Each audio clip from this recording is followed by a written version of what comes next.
Everyone, कैसे हो आप सब। I hope you all are doing well. तो आज हम बायोमोलिक्यूल्स का नेक्स्ट लेक्चर स्टार्ट करने जा रहे हैं, दैट इज माल्टोज यानी कि माल्ट शुगर।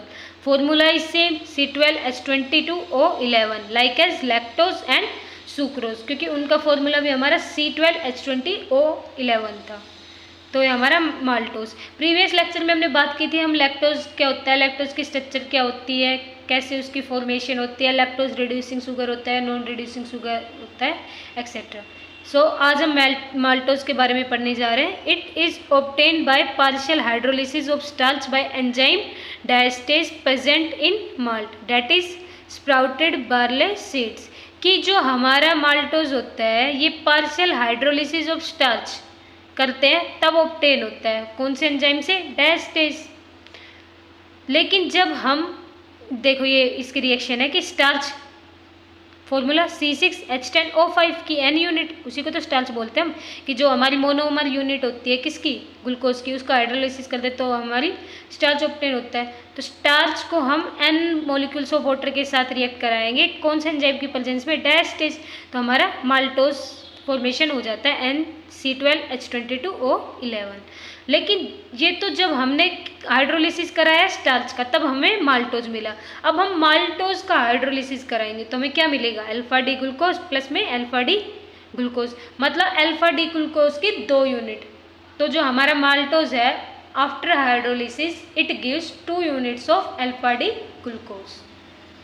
अब अल्फा डी ग्लूकोज और अल्फा डी ग्लूकोज, अब मैंने जो स्ट्रक्चर होते हैं अल्फा डी ग्लूकोज के बहुत अच्छे से क्लियर की हुई है जब मैंने ग्लूकोज की स्ट्रक्चर के बारे में बताया था, जिसमें ग्लूकोज की 2 स्टीरियोआइसोमेरिक फॉर्म होती है, alpha D glucose and beta D glucose.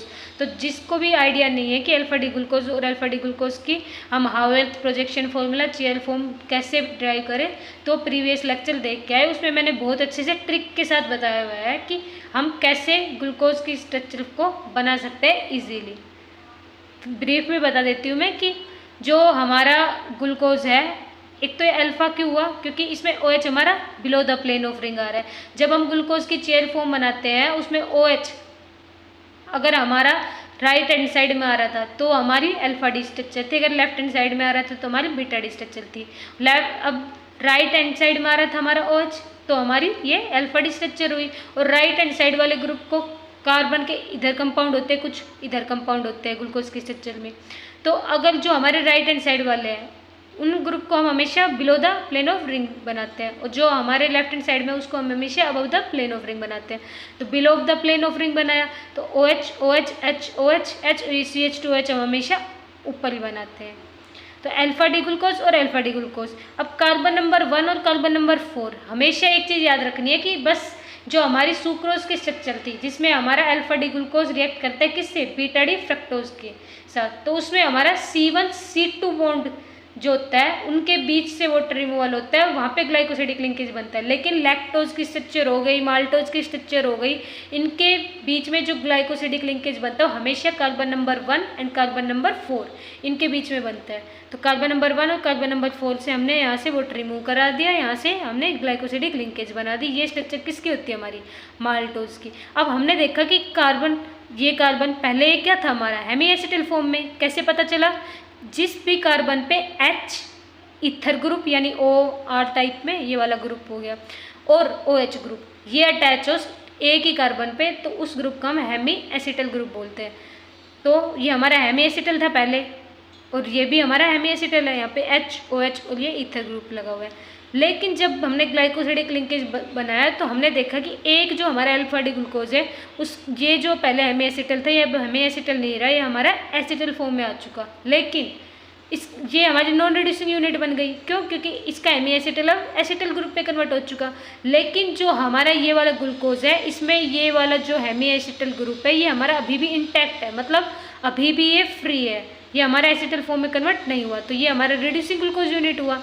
तो इस वजह से जो हमारा माल्टोज है ये हमारा रिड्यूसिंग शुगर होता है। क्यों? क्योंकि इसके अंदर जो एक हमारी हेमी एसिटल फॉर्म होते हैं वो इंटैक्ट रहती है, मतलब वो एसिटल में कन्वर्ट नहीं होती, इसलिए हमारा रिड्यूसिंग शुगर। अब हावर्थ प्रोजेक्शन, ग्लूकोज क्या होता है हमारा hemiacetal, in maltose hemiacetal of 1 alpha glucose get converted to acetal, but hemiacetal of other alpha glucose is intact. So maltose reducing stolen reagent, bending reagent and failing reagent. So maltose reducing sugar, मतलब maltose हमारा reducing sugar है as it contains OR, OH and H on single carbon. ये हमारी Fisher projection formula है चेल form. Carbon number 1 हमारा carbon number 5 से linked होता है। अगर हम अल्फा डी ग्लूकोज के स्ट्रक्चर बनाते हैं, मैंने पहले ही प्रीवियस लेक्चर में ये ऑलरेडी क्लियर कर चुकी हूँ कि कैसे स्ट्रक्चर बनाते हैं। तो उसमें कार्बन नंबर 1 कार्बन नंबर 5 के बीच में ग्लाइकोसिडिक लिंकेज बना होता है। कैसे बना था, यहाँ पे जो OH ग्रुप लगा हुआ था उस OH ग्रुप ने अपने लोन पेयर दे दिए थे किसको, कार्बन को। क्यों, क्योंकि यहाँ पे जो OH ग्रुप था ये मोर इलेक्ट्रोनेगेटिव ग्रुप था देन कार्बन, तो कार्बन के ऊपर पॉजिटिव चार्ज आ गया था, इसलिए कार्बन नंबर 5 ने अपना लोन पेयर दे दिया था। कार्बन नंबर 5 ने क्यों दिया, क्योंकि कार्बन नंबर 5 देगा तो हमारी 6 मेंबर क्लोज रिंग बन रही थी जो ज़्यादा स्टेबल थी, इसलिए इसने लोन पेयर दिया। तो इन दोनों के बीच में हमारा ऑक्साइडिक लिंकेज बन रहा था, ग्लाइकोसिडिक। ऐसे ये वाला अल्फा डी ग्लूकोज है। अब हमने जब स्ट्रक्चर बनाई माल्टोज की, उसके अंदर हमने देखा क्या कि कार्बन नंबर 1 और कार्बन नंबर 4 इन दोनों के बीच में लिंकेज बन रहा था। तो कार्बन नंबर 4 और कार्बन नंबर 1 इन दोनों के बीच में हमने लिंकेज बना दिया यहाँ पर। So both glucose units are present in pyranose form, यानी 6 मेंबर रिंग। 6 मेंबर रिंग होने के कारण ये हमारा पायरानोज फॉर्म, लेकिन फ्रक्टोज है ये हमेशा फ्यूरानोज फॉर्म में होता है। क्यों, क्योंकि फ्रक्टोज के अंदर अगर हम 6 मेंबर रिंग बनाएंगे तो स्टेबल नहीं होती। That's why we always make furanose form in fructose. ऐसा क्यों होता है फ्रक्टोज में, क्यों, क्योंकि फ्रक्टोज में हमारा कीटोनिक ग्रुप होता है कार्बन नंबर 2 पे, लेकिन ग्लूकोज के अंदर हमारा एल्डिहाइड ग्रुप होता है कार्बन नंबर 1 के, इसलिए। Now C1 of one glucose unit is linked to C4 of other. Further, maltose is hydrolyzed by enzyme maltase. That specially hydrolysis alpha glycosidic linkage. जो maltose है उसका हाइड्रोलिसिस होता है, वो किसके प्रेजेंस में होता है, maltase एंजाइम के प्रेजेंस में।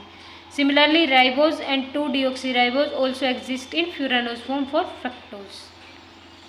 ये चीज़ भी मैंने भी बता दी। So I hope आज के लिए इतना काफ़ी है। नेक्स्ट लेक्चर में हम बात करेंगे पॉलीसेकेराइड्स, क्योंकि हमारे पॉलीसेकेराइड्स क्या क्या होते हैं, यानी स्टार्च हो गया हमारा, सेलुलोज हो गया। स्टार्च कितने टाइप्स के होते हैं, importance of starch and cellulose कहाँ कहाँ यूज़ होता है, तो ये सब हम कल के लेक्चर में पढ़ने वाले हैं। That's all for today. Please like, share and subscribe my channel.